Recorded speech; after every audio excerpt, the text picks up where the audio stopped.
Welcome viewers, আমি রিয়াজ। আজ আবার আপনাদের সামনে আরেকটি নতুন আপডেট নিয়ে হাজির হয়েছি আপনাদের ইউটিউব চ্যানেল মলিক এডুকেশন হাবে। প্রাইমারি 2014 যে প্যানেল বেরিয়েছিল 42,949 জনের, সেই প্যানেল আবার প্রশ্নের মুখে। 42,949 জন প্যানেলের উপর আবার একটি নতুন মামলা দায়ের হয়েছে কলকাতা হাইকোর্টে। এর ফলে 32,000 যে নন টেন টিচার ছিল, 42,949 জন যে প্যানেল বেরিয়েছিল, সেই প্যানেলে 32,000 নন টেন টিচারের যে নিয়োগ, সেই নিয়োগ এখন প্রশ্নের মুখে। যে নিয়োগটা বর্তমানে সিঙ্গেল বেঞ্চ বাতিল করে রেখেছে, কিন্তু ডিভিশন বেঞ্চে এখনও সেই মামলার বিচারাধীন চলছে। এই প্যানেল কিন্তু আবার প্রশ্নের মুখে পড়তে চলেছে। 42,000 প্যানেলের মধ্যে আমি কেন 32,000-এর কথা বলছি, এই ভিডিওর মধ্যে আমি তার সম্পূর্ণ বিস্তারিত আলোচনা করব। এবং এই যে প্যানেল, এই প্যানেলে আবার যে নতুন কেস, সেই কেস কারা করলো, কেন করেছে এবং তাদের বক্তব্য কী, সম্পূর্ণ জানতে হলে আপনারা ভিডিওটি স্কিপ না করে শেষ পর্যন্ত দেখুন।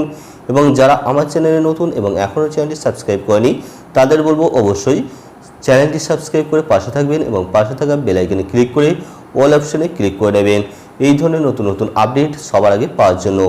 2014 প্রাইমারি থেকে 2016 সালে প্রথম রিক্রুটমেন্ট হয়েছিল এবং সেই রিক্রুটমেন্ট করেছিলেন তৎকালীন পর্ষদ সভাপতি মানিক ভট্টাচার্য, যিনি এখন জেলে আছে। এবং 2014 যে সমস্ত দুর্নীতি হয়েছিল, সেই সমস্ত দুর্নীতির প্রধান মাথা হচ্ছে মানিক ভট্টাচার্য, সে নিয়ে এখনও তদন্ত চলছে। সেই রিক্রুটমেন্ট যেটা 2016 হয়েছিল, আজ 2024, প্রায় 8 বছর পার হয়ে গেল, এখনও পর্যন্ত সেই রিক্রুটমেন্ট নিয়ে নানা ধরনের কেস, কলকাতা হাইকোর্টে নানা ধরনের মামলা পিছু ছাড়ছে না। প্রাইমারি বোর্ড এমন কিছু কর্মকাণ্ড করে রেখেছে যেটা তারা কোনোভাবেই আর রিকভারি করতে পারছে না। তারা চেষ্টা করলেও আর কোনোভাবে সেটা রিকভারি হচ্ছে না এবং নতুন নতুন উল্টে এর উপর মামলা চলছে এবং নতুন করে আরও মামলা হচ্ছে কলকাতা হাইকোর্টে। 2014 যে টেট হয়েছিল, সেই রিক্রুটমেন্ট যে নিয়োগ হয়েছিল 42,949 এবং 16,500 দুটি ধাপে, সেক্ষেত্রে যে প্যানেল তৈরি হয়েছিল সেটা 2016 যে রিক্রুটমেন্ট রুলস, সেটাকে কেন্দ্র করে। এবং আমরা দেখেছি 2022-এ যে রিক্রুটমেন্ট হয়েছে, যে চলছে, এখনও চলছে, পুরোপুরি শেষ হয়ে যায়নি, সেই রিক্রুটমেন্ট প্রসেসও যেটা গৌতম পালবাবু করেছেন, সেই রিক্রুটমেন্ট প্রসেসও 2016 যে রিক্রুটমেন্ট রুলস, সেটা ফলো করেই তাদের যে প্যানেল 2022-এর প্যানেল, সেটাও তৈরি হয়েছে। এখন প্রার্থীদের মনে একটা প্রশ্ন হচ্ছে যে 2016 যে রিক্রুটমেন্ট আর 2022-এর রিক্রুটমেন্ট যদি 2016 রিক্রুটমেন্ট রুলস অনুযায়ী হয়ে থাকে, তাহলে দুটো ক্ষেত্রে ভিন্ন ভিন্ন পদ্ধতি অবলম্বন করা হয়েছে কেন? কারণ আমরা দেখব 2016 যে রিক্রুটমেন্ট হয়েছে, সেখানে জেনারেলদের যে কাট অফ, সেটা এসসি এসটি ওবিসিদের কাট অফের থেকে অনেকটা কম।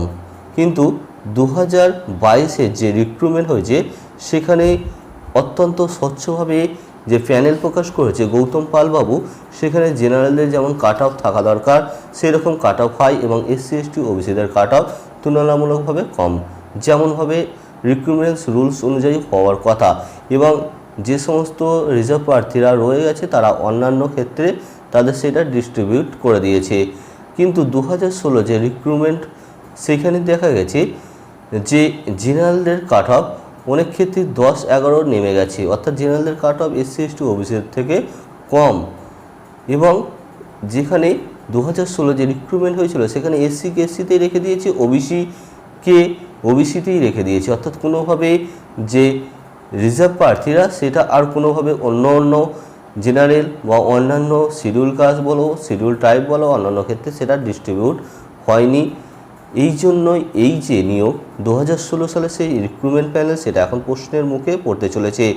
প্রার্থীদের মনে এটাই প্রশ্ন এবং এটা নিয়েই নানা রকম প্রশ্ন তৈরি হয়েছে। এবং সেই সময় যে প্যানেল হয়েছিল, সেখানে কোনো ওয়েটিং লিস্ট ছিল না, কিন্তু গৌতম পালবাবু 2022-এ যে রিক্রুটমেন্ট করেছে, সেখানে ওয়েটিং লিস্ট ছিল এবং যেভাবে প্যানেল হওয়ার কথা সেইভাবেই হয়েছে, রোস্টার সহ। এবং এত স্বচ্ছ প্যানেল প্রকাশ করেছে যে যা নিয়ে প্রার্থীদের কোনো রকম অভিযোগ নেই, কোনো প্রশ্ন নেই এবং প্যানেলের দুর্নীতি নিয়ে এখনও পর্যন্ত কোনো রকম মামলা হয়নি কলকাতা হাইকোর্টে। তাহলে আমরা ভালোভাবে বুঝতে পারছি যে 2022 এবং 2016 যদি একই রিক্রুটমেন্ট রুলস মেনে ফলো করে হয়, তাহলে কেন এই যে 2016 যে রিক্রুটমেন্ট আর 2022 রিক্রুটমেন্ট পুরোপুরি আলাদা রুলস ফলো করে হলো। যদি 2016 রিক্রুটমেন্ট রুলস অনুযায়ী হয় তাহলে বেশ কিছু প্রার্থীর এই যে 2016 প্যানেল হয়েছিল সেই প্যানেলকে তারা চ্যালেঞ্জ করেছে। এমন প্রায় একদল প্রার্থী, প্রায় 30-35 জনের একদল প্রার্থী, যাদের অ্যাডভোকেট হচ্ছেন শতাব্দী দাস, একজন জুনিয়র আইনজীবী কলকাতা হাইকোর্টের, তার অধীনে তারা একটি কেস দায়ের করেছেন। তাদের বক্তব্য হচ্ছে 2022 প্যানেল আর 2016 প্যানেল যদি একই হয় তাহলে 2016 যে রিক্রুটমেন্ট রুলস অনুযায়ী হয় তাহলে তারা অনেকেই এখানে চাকরি পেয়ে যাবে এবং সেই জন্য এই যে কেস সেই কেসটা করা হয়েছে। এবং সেখানে বলা হচ্ছে 9533 যে প্যানেল 2022 তা প্রকৃত নিয়ম মেনে হয়েছে, সঙ্গে তাদের ওয়েটিং লিস্টও তৈরি হয়েছিল এবং 42,949 জনের যে প্যানেল সেখানে 32,000 যে শিক্ষক সেই শিক্ষকের নিয়োগ প্রশ্নের মুখে পড়তে চলেছে। কারণ 32,000 সেই সময় যে নন 10 টিচার রয়ে গেছে, বাকি 11,000 যারা 10 টিচার ছিল তাদের নিয়োগ প্রকৃত নিয়ম অনুযায়ী হয়েছিল, তাদের ক্ষেত্রে কোনো ধরনের সমস্যা নেই।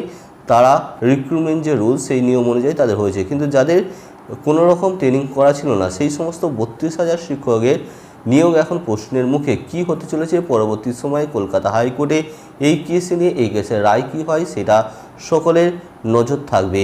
এই ছিল আজকের ভিডিওর মূল আপডেট। ভিডিওটি ভালো লাগলে অবশ্যই লাইক করবেন এবং বন্ধুদের সাথে শেয়ার করে তাদেরকেও জানার সুযোগ করে দেবেন। ভিডিওটি শেষ পর্যন্ত দেখার জন্য অসংখ্য ধন্যবাদ। Thanks for watching.